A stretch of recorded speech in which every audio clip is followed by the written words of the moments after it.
ओशो ने सेक्स और सेक्सुअलिटी पर खुलकर बातें की। उस जमाने में जब लोग सेक्स शब्दों का प्रयोग करना पसंद नहीं करते थे, इसे लेकर प्राइवेट में साइड में बातें किया करते थे और साइड में भी ऊपर ऊपर इशारों में ही, तब उन्होंने सेक्स को लेकर खुलकर बातें की, इस पर प्रवचन दिए। उनके प्रवचनों में जो सबसे ज्यादा पॉपुलर किताब रही थी वो थी संभोग से समाधि की ओर। जब यह किताब छपी तो लोगों ने इस पर ऐतराज किया। विरोध करने वालों ने जोरदार विरोध किया और लोग जितने विरोध करते उतने ही यह किताब छपती, क्योंकि उतनी ज्यादा बिकती। ओशो की सबसे ज्यादा बिकने वाली, सबसे ज्यादा कमाई करने वाली अगर कोई किताब रही तो वह यही थी, संभोग से समाधि की ओर। लोग छिप छिप कर इस किताब को पढ़ा करते थे। इससे लोगों की मानसिकता का पता चलता है। ओशो को कुछ लोग कहा करते थे, आप धार्मिक एवं आध्यात्मिक गुरु हैं, इसलिए आप धर्म पर बोले। वेद है, उपनिषद है, गीता है, पूरी दुनिया में हजार ढंग के धार्मिक किताबें और ग्रंथ हैं, इस पर आपको बोलने चाहिए। देवी देवता, भगवान जैसी बातों में सेक्स और सेक्सुअलिटी वाली बातें शोभा नहीं देती। तो ओशो कहते, तुम बीमार हो सेक्स से, डरे हुए हो सेक्स से और चाहते भी सेक्स हो। तुम्हारा उठना बैठना, सजना संवरना, तुम्हारे फिल्में, गीत, संगीत, चित्र सब सेक्स के आसपास घूम रही है, सब सेक्स से जुड़े हुए हैं। तुम बीमार हो सेक्स से और तुम्हें सुननी है गीता।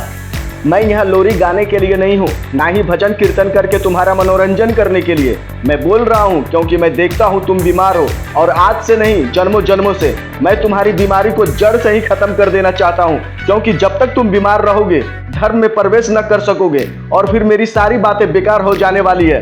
करते रहो पूजा पाठ, भजन कीर्तन, ऊपर वालों की याद, लेकिन सब के सब ऊपर ही ऊपर रहेगी, ध्यान तो तुम्हारा उधर ही जाएगा।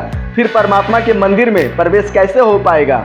इसलिए मेरे से यह उम्मीद मत रखना, मैं तुम्हारी धारणाओं को मजबूत करने के लिए बोलूंगा, तुम्हारे हिसाब का बोलूंगा, जिसे तुम्हारे साधु महात्मा बाप दादाओं ने तुम्हारी खोपड़ी में डाल दिया है। असल में तुम्हारे साधु महात्मा तुम्हारे गुरु नहीं, तुम उनके गुरु हो।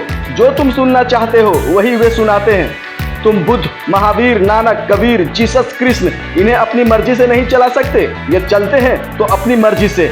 इसलिए जब ये बोलते हैं तो लगता है कोई शेर दहाड़ रहा है जो आत्मा तक को हिला देती है।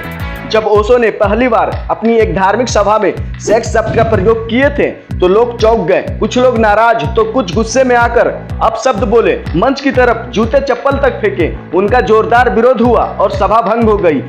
आज सेक्स और सेक्सी शब्द नॉर्मल हो गए हैं। लोग बातचीत में, फिल्मों में, गानों में, एड्स आदि सभी जगह नॉर्मल ढंग से देखते सुनते हैं, लेकिन उस समय ऐसा नहीं था और खास करके इंडिया में तो बिल्कुल ही नहीं थे। इस मैटर पर बातचीत करना भी गंदा और पाप समझा जाता था, लेकिन आज ऐसा नहीं है। समाज में जो बदलाव आते हैं वो ओशो और ओशो जैसे लोगों के कारण ही आते हैं। ओशो ने सेक्स को लेकर बिल्कुल ही नॉर्मल होने की बात की। उनके आश्रमों में इन चीजों को लेकर कोई प्रतिबंध नहीं रही। दो इंसान आपसी सहमति से एक दूसरे से रिश्ते बना सकते हैं, इसमें कहीं कोई गलत बात नहीं है। लेकिन कुछ लोग इन बातों को लेकर गलत तरीके से मीडिया में उछालते रहे। जैसे एक इंसान महीने में करीब 90 लोगों के साथ सेक्स करते थे। अध्यात्म के नाम पर उनके आश्रमों में सेक्स की मंडी सजती थी। यह सब गलत बातें हैं, बिल्कुल ही बकवास है। हाँ, कुछ अलग तरह के मेडिटेशन और ध्यान पद्धतियां हैं जहां लोग एकदम ही सहज हो जाया करते हैं, जिसे सभी लोग समझ नहीं पाते। पूरी दुनिया में जितने भी तरीके के ध्यान पद्धतियां हैं और जितने हो सकते हैं सभी वहां प्रयोग किए जाते थे, क्योंकि ध्यान करने के सबके अपने अपने तरीके हैं। कोई पूजा पाठ करके, तो कोई भजन कीर्तन करके, तो कोई नाच गाकर ध्यान में चले जाते हैं। ओशो ने सेक्स और सेक्सुअलिटी वाली मानसिकता से लोगों को मुक्त करने का प्रयास किया।